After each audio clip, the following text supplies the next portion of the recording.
Ngayong gabi ay malalaman na ang ikalawang Big Four duo.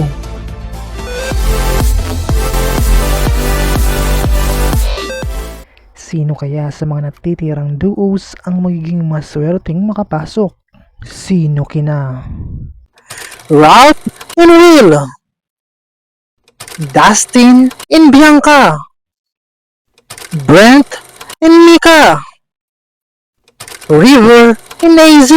Sino ang inyong paborito? Sino sa tingin nyo ang mapapasama sa Big Four?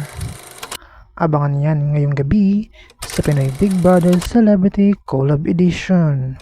For more videos, just don't forget to like, share, and comment, and don't forget to subscribe!